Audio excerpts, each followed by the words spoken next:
Freaking worms! Y'all like worms? Worms are cool. Worms are wild, bro. Worms are like nuts. Like aside from beetles, worms are freaking like crazy the amount of worms there are. Are you kidding me? Another video about worms? That's right. Language. I realize we've been due for another freak-ass worm video for a while, because there's a lot of freak-ass You got worms. another freaking worm video? Worms, you probably think of them as just worms. Worms are just worms. Nothing special. But boy, are you not correct. There are so many worms, and so many freak-ass worms. Worms are everywhere. They're some of the smallest and largest animals on the planet. They live in every habitat imaginable, from deep sea Bro, that one was freaking huge though. hydrothermal vents to the insides of animals as parasites, Ew. including us. And worms have evolved separately multiple times, meaning not all worms are the same kind of worm at all. So with that many worms, there are bound to be some that are complete and total freaks. And that is what brings us here today. So buckle up, maybe put your lunch aside for a second while I introduce you to another batch of some freak Yeah, I had cup of noodles on right in front of me, and you know what? I don't think I'm gonna finish them. ass worms. I'm just gonna be real with you. I don't think I'm gonna finish Start them. off with a heavy hitter, the acorn worm, named such for its acorn-shaped proboscis. We all know what the fuck it looks like. Sure, of course. Yeah, the acorn. They're found all throughout the ocean, up to 10,000 feet below the surface of the ocean. And they generally range from like Sure, yeah, acorn. 3 to 17 inches long. You could have called it the peanut worm, honestly, and I think more people would have Mini-max believed are you. Much more extreme. A mere millimeter to over 6 feet long. Do you think maybe he's compensating for something? 6 feet Damn! of this. Heinous. Damn! Acorns belong to the phylum Hemichordata, which just so Don't lie, ladies. You know some of you are thinking that you're brave enough. Don't lie, ladies! happens to be very closely related to our own phylum, Chordata. If you're not familiar with a phylum, it's a very, very large group of animals that have a common ancestor that was alive a very, very long time ago. Our phylum is Chordata. It includes every animal with a backbone, and then some. So all mammals, reptiles, birds, fish, amphibians, all bony things. Some random shit like sea squirts. Another phylum is Arthropoda. Includes all arthropods, insects, arachnids. Also Oh, okay, you didn't have to freaking put the spider on the screen. That's a lot of animals. There are many other animal phyla. Cephalopoda, mollusca, etc. There's a What'd shit you ton say? of Hold animals, on. and so there are also a shit ton of phyla. I don't know if you can say that word on YouTube. What'd you call it?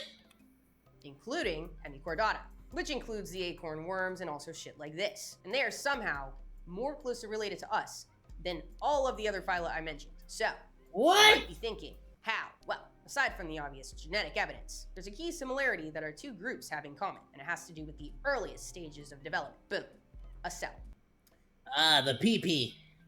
That is the product of a sperm fertilizing an egg. This teeny Called cell will it. soon become a baby. But before that, what does it need? Yes, more cells. So it starts to replicate and form a hollow ball of cells. Let's take a cross section, a little slice. You know what else it needs? Yes, holes. Specifically, a mouth and an anus. In most animals, the mouth develops You know what? That's what I always say. You know what she needs? She needs a mouth and a... first. These animals are called protostomes, which translates to mouth first. But in some animals, the anus develops first. These are the deuterostomes, which translates to mouth second. We, chordates and hemichordates, are deuterostomes, the development of the anus first. It's what bonds the two groups together. There's a third group Oh, of so we was deuterostomes, by the pooping way, before we was echinoderms, eating. which are the sea stars, sea urchins, sand Damn, I always knew humanity was full of shit.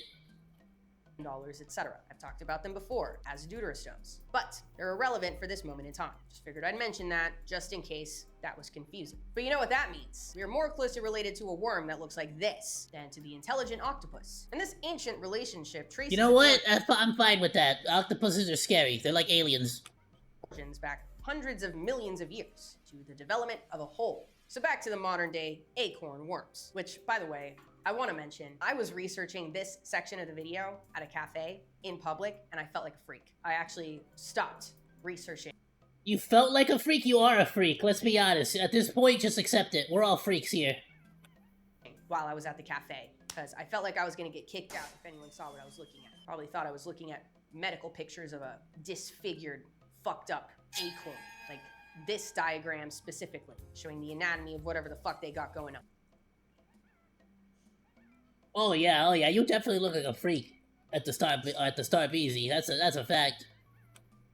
As you can see, there is a proboscis, a collar, and a trunk. That's what the fuck they got going. Oh, like the Very proboscis simple, monkey? Freak-looking worm. A certified freak-ass worm. One of the more well-known acorn Trademark. worms is Yoda purpurata. Very cool name. But it looks Yoda like a medical purpurata, emergency. really? They're found about 5,000 feet below the surface of the I'm assuming it's because it looks like freaking Yoda. Alright. Atlantic Ocean. And they're somewhere between 4.5 to 7.5 inches long. And Damn. named Yoda due to their very large lateral lips, reminiscent of the ears of Yoda. Yes. In some of the images of Yoda Yes. crawling along the ocean floor, there's some sort of trail behind it. That's shit. That's what they're all about. Acorn Ew. worms feed on sediment in search of organic particles to sort through and digest for nutrients, and then shit the rest out. Very simple creatures. Gonna be honest, I'm ready to move on from them and check out the next worm on the list. Allow me to Yeah, that was a little too poopy for me. introduce you to the scale worms. In a family called Polynoidae, they're like the armored tanks of the worm world. Short. Ew, you didn't have to show this angle of it. I was about to say, they look like the chainmail. They look like they're just literally made of nothing but chainmail. But then you showed the other side. Flat, covered in overlapping plate-like scales called elytra. There's about 900 species, ranging from just a few millimeters to about the size of your hand. That's a big worm. And they're found everywhere from tide pools to the deepest trenches and hydrothermal vents. They really fuck with That's okay. There's one worm I've seen that's larger than my hand.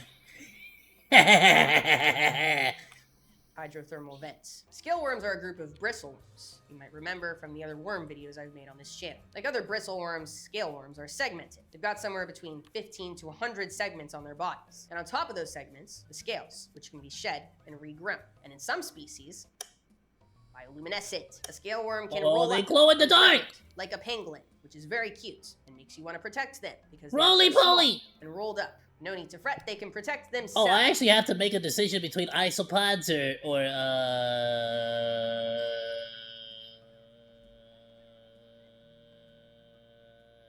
what do you call the other ones? Isopods and not fruit flies. Springtails for my reptile enclosure. And not only with their scales. Many scale worms have symbiotic relationships with other animals, like Arctino. They like to live on animals like sea stars and just hang out, don't really do much. They get protection and maybe eat bacteria off their backs, and occasionally create worm paths as evidence of their visit. Another one, Branchipolyna. These are some of the ones that really fuck with hydrothermal vents. They live That was a inside little intimidating. giant vent muscles. For a long time, they were thought to just I don't know if it's because it reminds me of like the velvet ants and stuff, like the red fuzz. It's a little intimidating, isn't it? hang out, not It's like the mite from Grounded too, but impact like the a muscle's worm. quality of life.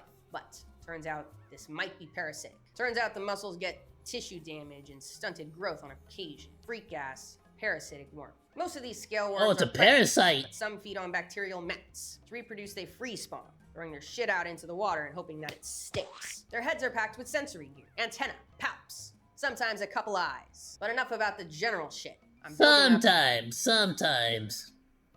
The one eyes. scale worm in particular I wanted to show you. Feast your eyes on the Atlantic scale worm, a beast found in the waters of Antarctic, not Atlantic. You got it wrong. You said it wrong.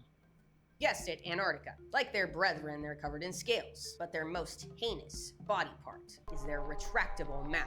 Yes, retractable. Oh, it's toughness. it goes back inside? Yuck. Untucked, equipped with large, sharp teeth, meant for quick and aggressive hunts. This freak gets to 8 inches long, and you'll notice when Damn! taken outside of their deep sea dwelling, it looks like their segmented bodies are made up of human teeth. What a heinous coincidence. Let me show you what they look like in real life. You might like them a little more. Still images of them are very harsh. They're not very photogenic. They look a lot better on video. Hey, actually pretty cool. Moving, very cool. Wow, look at those scales. All right, the next one on the list is this. Oh, come on! Not on it, right? But I mean, like that. You know what I meant. Like that's I'm pretty sure I can't show that one on YouTube. You're thinking, doesn't look like much of a worm at all. Looks like a lot of things. Definitely not a worm, but yet it is. This is Ketopterus pugaporkinus. It looks like it was inspired by Nicki Minaj.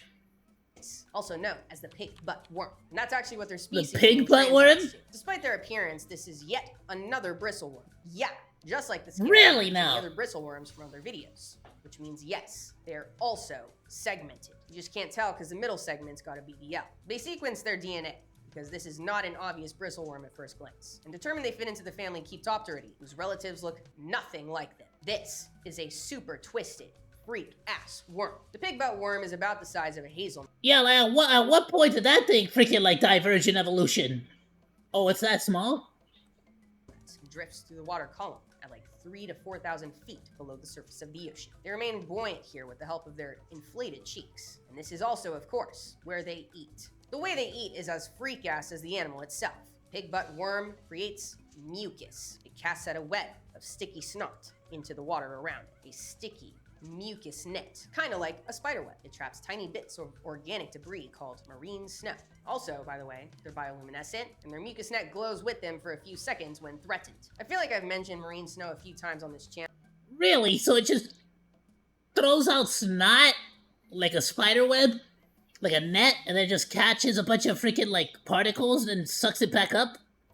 But never really went in depth on what it actually is. So let's get into it. Marine snow sounds very graceful, and I guess in some ways it is. What it's made up of is not. As we all know, most of life in the oceans is near the surface, where sunlight can hit. Things are growing, things are popping, life is flourishing here. Nutrients are nutrienting. Actually, if you've ever seen the movie The Platform or read the book, this is a good analogy for this. If you haven't seen it, Yeah, I have to assume it's like just like it's like scraps, poops, like anything and everything that's just like leftovers and like whatever the frick. it's this prison. It's all the hundreds trash of from the top. floors, and the food for the prison moves through this hole from the top to the very bottom. So at the very top, like floor 1, they get a whole banquet.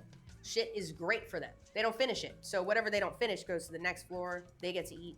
Next floor, they eat their leftovers, and it keeps going, and so on. And floor 200, it is the actual trenches. They are perpetually starving. That's how nutrients in the ocean work, kinda. Life at the top, got plenty to choose from. Let's say a shark eats a seal. A couple of chunks fly off in the mix of it. Those chunks start to sink, start to get eaten up by some smaller fish down below. Smaller chunks fly off in the mix of it. And what's left is this conveyor belt of smaller and smaller chunks making their way down to the depths. And the chunks can be anything, not just seal, obviously. Any dead or decaying plants and animals, particles of shit, plankton, bacteria. Literally, You said it a lot anything nicer that is than not I did. seawater. It's all in this conveyor belt called marine snow. Despite being a heinous selection of bites to choose from, it is really the only reason life can survive in the deep sea in the first place. It acts as the very base of the food chain, unless you're near hydrothermal vents or other deep sea oases like a whale fall. And speaking of whale falls, they are exactly where you'd find the next worm on the list, the bone-eating snot flower. Also, Oh, okay. I freaking love whale falls. It's like one of the coolest like ocean like things to happen.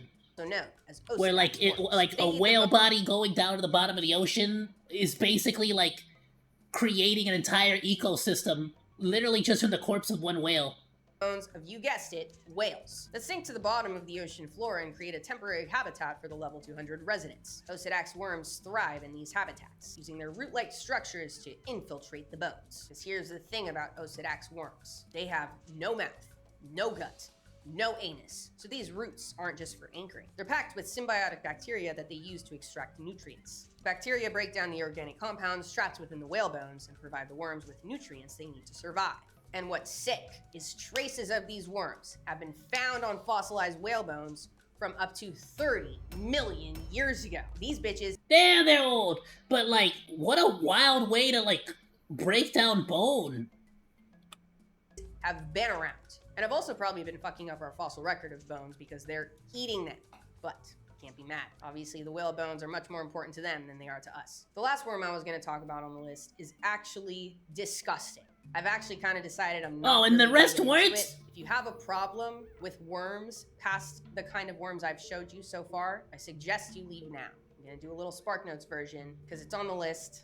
I might as well tell you, but it's really just horrific to do a whole section about. I don't know what I was thinking adding it to the video, but I was looking for worms to put in this video, and I found this article last month. A 35-year-old man in India. Oh, nah, son. Like, what the hell is this worm gonna look like? What do you mean? You hyping this up like it's about to be like the wormiest worm of all the worm kingdom and shiz.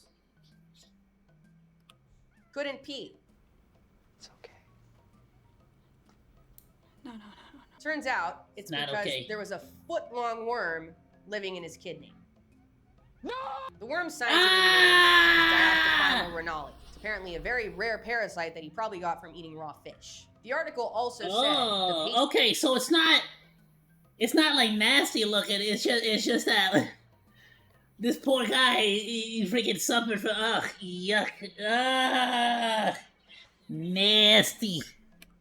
patient also noted that this was not the first time he had passed such a worm.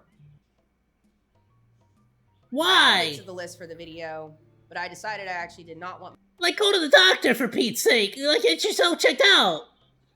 my knowledge of this worm to go any further than the Live Science article. Turns out there are some worms that are even too freak-ass for me. Also, I hate the recommended articles they gave me. You may like. No, I will not like. That's how we're ending this video. If you liked it, for some reason, be sure to subscribe so you don't miss the next. You know, I've got some other worm videos that you can check out, and I won't be doing one for a little bit. The next video I'm putting out is arguably a lot more enjoyable. The history of cats. I don't know about that. I might go after the other worm video. Episode 3. Keep up with behind-the-scenes content and our Discord server on Patreon. And for now, stay curious. The world has a lot for us to learn. See ya! I don't know. That other worm video, it feels like it's calling my name. But if you did like this one, please go and drop Lindsay a like, go drop a sub, go drop a freaking comment, go drop all that good stuff. Links will be on the VOD and in the Discord. Sorry, in the Discord and on the VOD in the description. There we go. Ayoo, Monodachis! Thank you so much for watching this video. Please be sure to like, comment, and subscribe. You can also find links to the videos that we reacted to today down in the description below, along with my Oshi marks. I'll see you in the next video, Monos. Goodbye, and thank you so much for swinging by. Sadu!